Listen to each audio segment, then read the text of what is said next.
Hello, magandang hapon po sa ating lahat. Ngayon po ay atin na namang ituturo sa inyo ang isang ritual upang ang inyong mga partner, kung kayo ay hindi kinakausap na inyong mga partner, kung ang inyong mga partner ay basta na lang kayong iniwan, subukan ninyo itong gawin. At hindi pa ninyo matatapos ang inyong spell, ay kukontak na sa inyo ang inyong mga partner na hindi kayo kinakausap.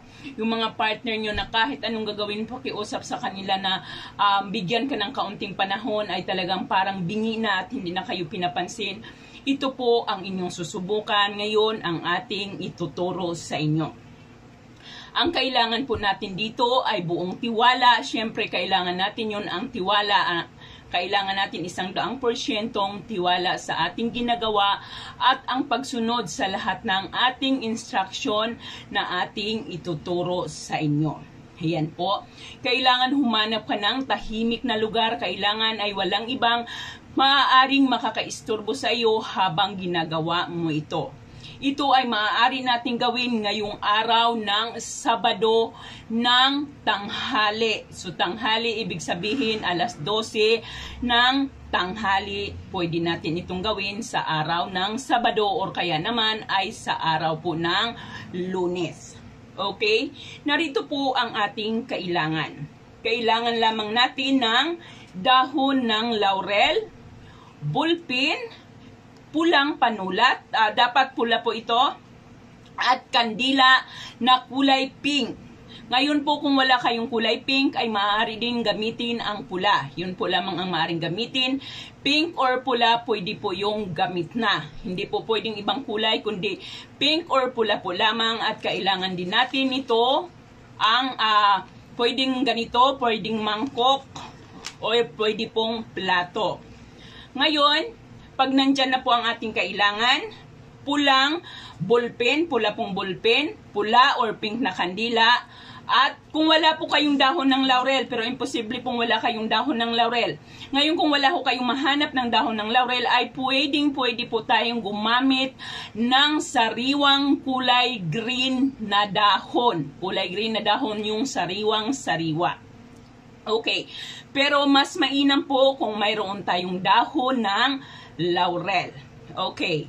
Ngayon po, ano po ang una nating gawin? Ayan, pag nandyan na ang yung mga kailangan, ay kuhanin mo ang dahon ng laurel at isulat mo dito ang pangalan ng taong yung partner mo na hindi kinakausap. So, for example, ang pangalan ng partner mo ay si Paul. Pula pong panulat ha, malalaking litra po ang gagamitin. Si Paul Basco. Si Paul Basco. Yan ang ating isusulat dito, Paul Basco. Ngayon, kung alam mo ang kapanganakan ni Paul Basco, ay isulat mo ito. Isulat mo dito ang kanyang kapanganakan. Kung hindi naman ay ang kanyang birthday na lamang, yung kanyang edad. Kung hindi mo alam ang kanyang kapanganakan, ay kahit ang kanyang edad. Pagkatapos mong isulat sa baba ng kanyang pangalan, ay isulat mo naman ang iyong pangalan. So ako, halimbawa ako si Marivic. Si Marivic Dornan. Ayan. Siyempre, alam naman natin lahat kung kailan tayo pinanganak, so isulat natin. Katulad ko, October, pwede mo ilagay 10, 1778. Ayan, ganyan. Ayan.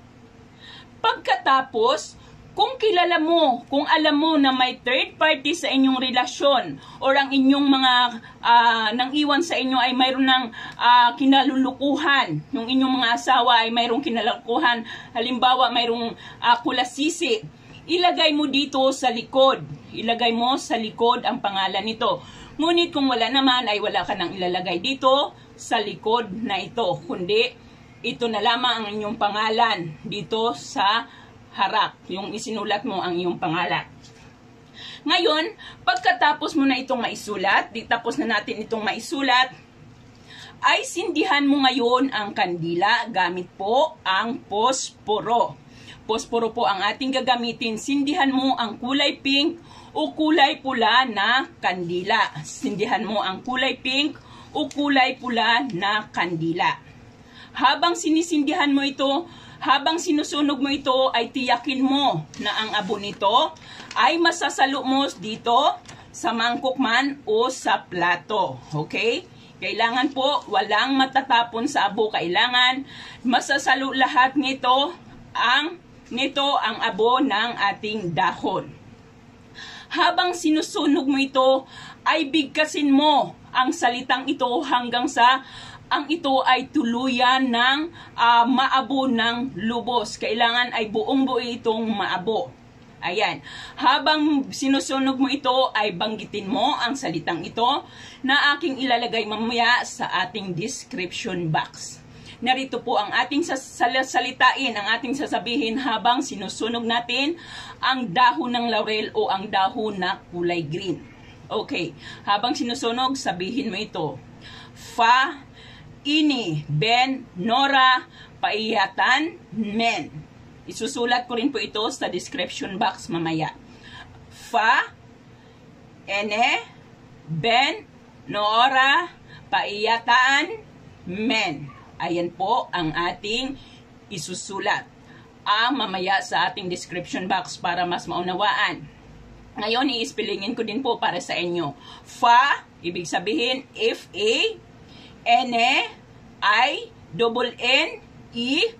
Ben, B-I-N, Nora, N-O-O-R-A, Feiyataan, F-A-I-Y-I-T-A-A-N,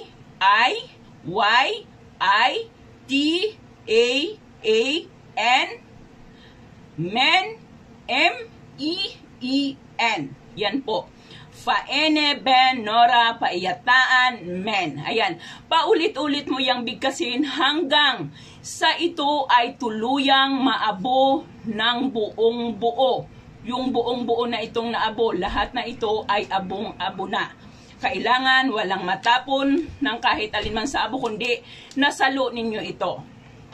Pagkatapos, kuhanin mo ang abo dito at isaboy mo ito sa hangin pataas, hindi po pababa. Dapat ang pagsaboy ninyo sa abo nito ay pataas po. Pataas ang pagsaboy ninyo nito sa hangin. At pakakaabangan nyo ang resulta dahil baka po hindi pa ninyo tapos ginagagawin ito ay kaagad na kayong kukontakin ng inyong mga partner na hindi na nagpaparamdam sa inyo. Gawin po ito ninyo ng tama, walang babaguhin, walang papalitan, kundi sundin po ang lahat ng nasabi sa ating video upang kayo po ay magtagumpay. Ayan po lamang, maraming salamat po at magandang tanghali sa ating lahat.